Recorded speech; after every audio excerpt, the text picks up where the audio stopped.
नमस्कार, मी संदीप चव्हाण आणि आपण पाहताय LS मराठी। 2024 मध्ये भाजप, शिवसेना, राष्ट्रवादी या तीन पक्षांच्या महायुतीचं बहुमतातलं सरकार सत्तेत आलं आणि आता तरी महाराष्ट्रात सर्वार्थानं विकास घडेल असं वाटू लागलं। पण झालं उलटच। सरकार येऊन 1.5 वर्षही झालं नाही, तोच महायुतीतील घटक पक्ष असलेल्या राष्ट्रवादी काँग्रेसच्या 3 बड्या नेत्यांच्या एका मागोमाग एक अशा 3 विकेट पडल्या।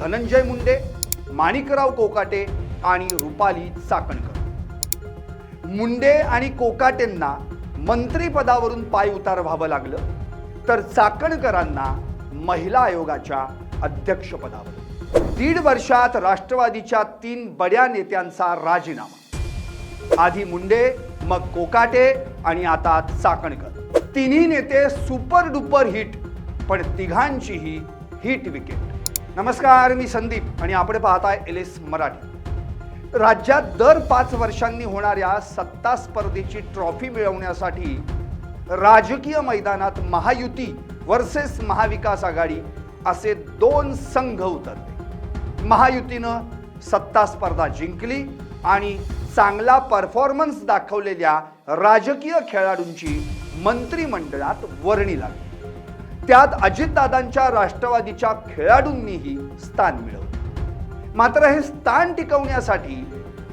लागणारे गुण कमी पडले, त्यामुळे काही मंत्र्यांना राजकारणाची पंढरी म्हणजेच मंत्रालय सोडून आपापल्या होम पिचवर सरावासाठी परतावं लागलं। पहिली विकेट पडली ती परळीचे आमदार धनंजय मुंडेंची। करुणा मुंडे प्रकरणात एकामागून एक असे बाउन्सर अंगावर आदळत असतानाच मस्साजोगचे सरपंच संतोष देशमुख हत्या प्रकरणात त्यांच्या निकटवर्तीयाचं म्हणजे वाल्मिक कराडचं नाव आलं आणि कसाबसा स्वतःचा बचाव करण्याच्या नादात मुंडेंची हिट विकेट पडली।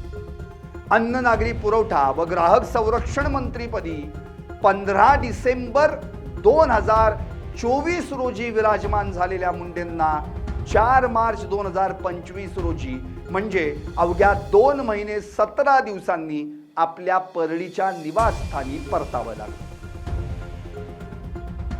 या पहिल्या धक्क्यातून सावरत नाही, तोच राष्ट्रवादी काँग्रेसला दुसरा धक्का बसला। 8-8.5 महिन्यांनी दुसरी विकेट पडली ती सिन्नरचे आमदार माणिकराव कोकाटेंची। शेतकऱ्यांविषयी केलेली वादग्रस्त वक्तव्य, सभागृहात रमी खेळल्याचा कथित आरोप असे एकामागून एक बाउन्सर त्यांच्या हेल्मेटवर आदळल्यानं त्यांना काही काळ बॅक टू पॅव्हेलियन व्हावं लागलं। म्हणजेच त्यांच्याकडून कृषी खातं काढून घेण्यात आलं, त्याऐवजी त्यांना क्रीडा व युवक कल्याण मंत्रीपद देण्यात आलं। मात्र कृषी मंत्री म्हणून पाय उतार व्हावं लागलेल्या कोकाटेंची सदनिका घोटाळा प्रकरणात नाशिकच्या सत्र न्यायालयानं 2 वर्षांची शिक्षा कायम ठेवल्यानं नैतिक जबाबदारी स्वीकारून कोकाटेंना क्रीडा मंत्री पदावरही पाणी सोडावं लागलं। 15 डिसेंबर 2024 ते 31 जुलै 2025 म्हणजे 7 महिने 16 दिवस कृषी मंत्री राहिलेल्या आणि त्यानंतर 31 जुलै 2025 ते 18 डिसेंबर 2025 म्हणजे 4 महिने 18 दिवस क्रीडा मंत्रीपद भोगलेल्या कोकाटेंना मंत्रालय सोडून सिन्नर गाठावं लागलं। 2025 जाऊन 2026 साल उजाडलं आणि 3च महिन्यांनी म्हणजे 20 मार्च 2026 ला राष्ट्रवादीला तिसरा धक्का बसला। तिसरी विकेट पडली चाकणकरांची। राष्ट्रवादीला बसलेला हा तिसरा धक्का।